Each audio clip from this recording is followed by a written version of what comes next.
சிவகாசி அருகே பேருந்து சிறைப்பிடித்த மக்கள். விருதுநகர் மாவட்டம் சிவகாசி அருகே உள்ள ஆலங்குளம் வலைப்பட்டி கிராமத்தில் தெருக்களில் சாலை வசதி செய்து தரவும், சேதமடைந்த மேல்நிலை தொட்டியை அப்புறப்படுத்திவிட்டு புதிய மேல்நிலை தொட்டி அமைக்க வேண்டும் எனவும், 1வது பாலத்தில் இருந்து இந்து துவக்க பள்ளி வரையிலான சாலை தொடர் மழையின் காரணமாக சகதி காடாக இருக்கிறது. இதனால் பள்ளி செல்லும் மாணவ மாணவிகள் தவறி விழுந்து அச்சத்துடன் சென்று வருகின்றனர். இது குறித்து நடவடிக்கை எடுக்க வேண்டும் என பலமுறை வேம்பக்கோட்டை யூனியன் அலுவலகத்திலும் கலெக்டர் அலுவலகத்திலும் புகார் செய்தும் எவ்வித நடவடிக்கையும் எடுக்கப்படாததால் வலையப்பட்டி கிராமத்தை சேர்ந்த மக்கள் சிவகாசியில் இருந்து ஆலங்குளம் வழியாக அப்பைய நாயக்கன்பட்டி செல்லும் அரசு பஸ்ஸை திடீரென சிறைப்பிடித்து போராட்டத்தில் ஈடுபட்டனர். வலையப்பட்டியில் நீண்ட நாள் கோரிக்கை நிறைவேற்ற வேண்டும் என திடீரென பொதுமக்கள் போராட்டத்தில் ஈடுபட்டதால் அப்பகுதியில் போக்குவரத்து பாதித்தது. தகவலறிந்த ஆலங்குளம் இன்ஸ்பெக்டர் நம்பிராஜன் மற்றும் போலீசார் பஸ் மறியலில் ஈடுபட்டவர்களிடம் பேச்சுவார்த்தை நடத்தினார். இதனால் 1 மணி நேரம் போக்குவரத்து பாதிக்கப்பட்டது.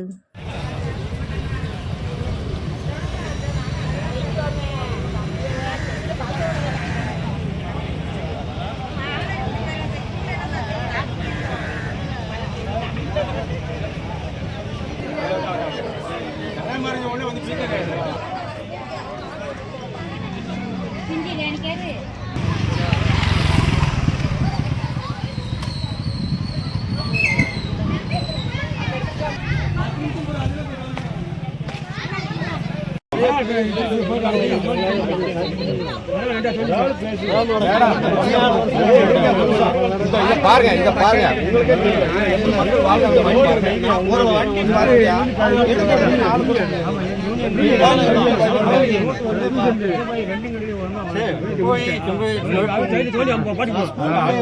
நடந்து போய் உட்கார முடியும். மட்டும் பேசலாம். ரோடு ரொம்ப மோசம். இந்த செஞ்சு இப்ப இதுக்கு இங்கிட்டு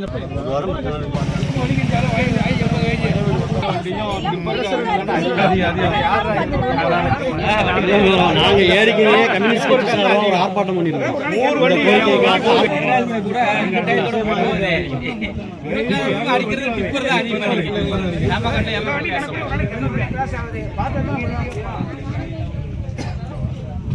அப்ப நீங்க உங்க பாத்துட்டு இருக்கீங்க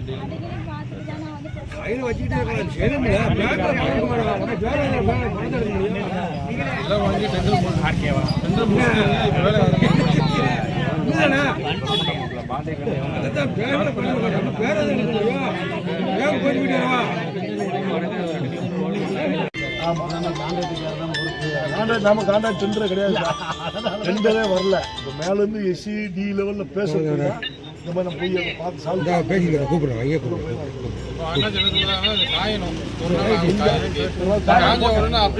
10 நாள் கூட டைம் இருக்கட்டும். எடுத்துட்டு வேலையை ஆரம்பிச்சிருவாங்க சார். எங்களுக்கு 10 நாள் டைம் கூட ஒன்றும் பிரச்சனை இல்லை சார். 10 நாள் கூட முடிங்க. ஆமா,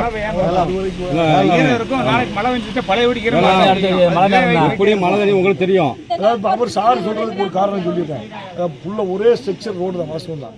மொத்தத்தில் நீங்க ஒரு 10 கோடி கொடுத்தாச்சுன்னா 10 இடத்துல ரோடு எடுக்க சொல்றாங்க. ஒவ்வொரு கோடி தான் கொடுக்க சொல்றாங்க.